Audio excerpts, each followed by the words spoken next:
Alright everyone, it's time for Occult Literature, video number 144, The New Chemical Light by Sendivogius, actually. A link in the description as always to my edition of this work. Second and third links are to my books, blogs. If you like alchemy, I think I'm approaching 40 different texts just on that subject. I mean, it's a laundry list of different things. This one has the most in common, I would say, oddly enough, with the Philadelphian Gold, which is actually from the 1800s, is relatively recent. For the most part, alchemy had completely died out by the middle of the 1700s. Any reference to it from then on was in the chemical sense only, or just as metaphor, very limited. The number of texts on the subject begins to decline steadily, and you have basically very, very little from the last century and a half or so, and almost none from almost a century before that. But this was an older work from the 17th century. And it's completely physical alchemy. It has nothing to do with the spiritual sort of metaphoric side. It also warns against and has nothing specifically to do with the counterfeiting side. That's the triplicate of alchemy. Some alchemists self-proclaimed, sophists I believe was the reference specifically to them, they just wanted to make fake gold or fake silver. They're like, I can defraud people, I can make money, because this stuff, it passes for gold. You know, I'm giving it off to people who are impoverished in the literary sense. They don't know how to read. Most of them can't write their name. They don't know much about anything other than growing cabbages and turnips. So they're going to assume that it's real silver. As long as I don't stay in one place too long or use too much of it at once, it'll be fine. If I do get caught, I can tell the king, hey, I can make it for you too. Maybe I can fool him, or maybe I end up in a dungeon, on a stretching rack. But then there's the second part, which is spiritual. That's chemical action as a metaphor for the spirit. Then there's the alternative, which is a metaphor that works in reverse. Literally, it's talking about a chemical process, and some works veil that with spiritual references, like here's the green lion, the soaring angel, the black eagle and stuff. Or here's the king and queen, and they're resurrecting, and all of these spiritual statements. This particular work has very little in the way of actual metaphor. It's very straightforward, literally.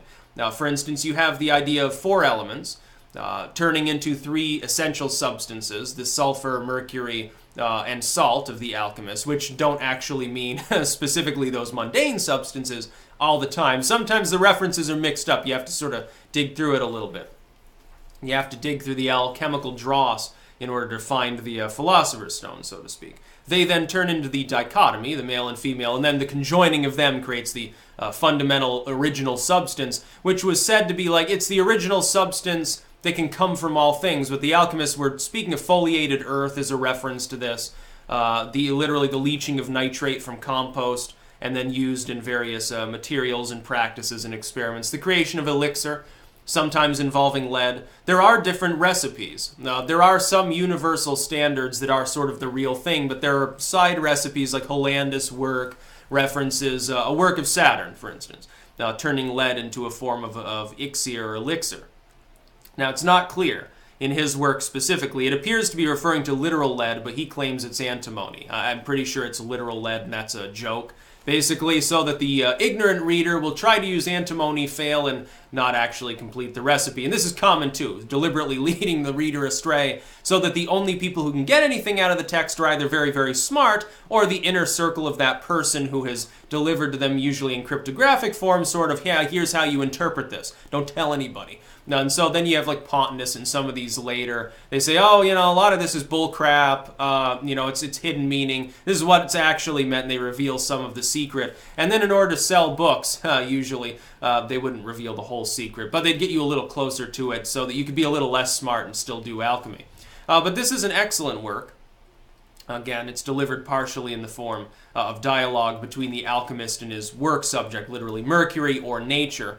That's at two different points, and it technically is two tracks. It's a new chemical light, which is sort of a more broad overview, and then concerning sulfur, which also concerns itself with things that aren't sulfur in order to differentiate. But it is a chemical tract, literally. It is physical alchemy. So if you're into the physical side of alchemy, it's 99 pages, so it's more beefy than a lot. Some of these alchemical works are under 30 or 40 pages, very short. This one's larger, even though it's technically two works. If you're into the spiritual or sort of the folkloric, counterfeiter side, not the work for you, but you can always, again, link in the description of my edition of this work, but there are also links to my books, blogs. Go to the alchemy section, Trust me, it doesn't matter what kind of alchemy you're into, I've got what you need. And I've got to go back and re-edit the Rosarium Philosophorum. I want to have it re-illustrated.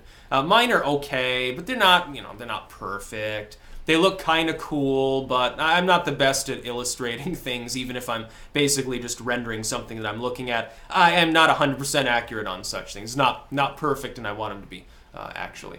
That's about all. Peace out.